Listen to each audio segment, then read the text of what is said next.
Lumen Christi.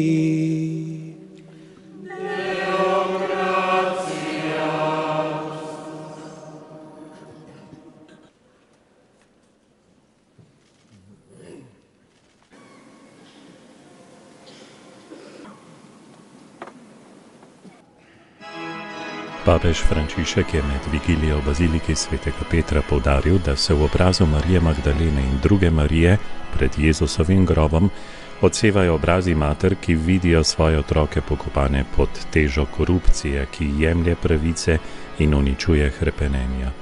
Zrcalijo se obrazi mnogih mater, obrazi otrok in mladih, ki prenašajo težo in bolečino velike nečloveške nepravičnosti. Odsevi obrazov vseh tistih, ki občutijo bolečino revščine, zlorab in trgovanja z ljudmi in vidijo, da je njihovo dostojanstvo križano.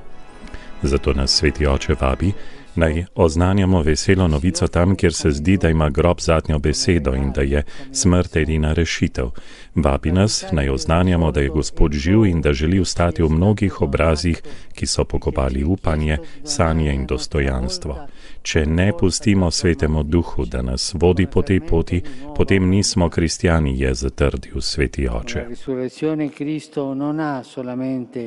Ribaltato la pietra del sepolcro, ma vuole anche far saltare tutte le barriere. Z vstajenjem Kristus ni samo odvalil kamen od groba, ampak hoče podreti vse pregrade, ki nas zapirajo v naše jalove črnoglednosti, v naše preračunane pojmovne svetove, ki nas oddaljujejo od življenja, v naše obsedeno iskanje gotovosti in v pretirane ambicije, ki so se sposobne poigravati z dostojanstvom drugega, je opozoril papež Frančišek.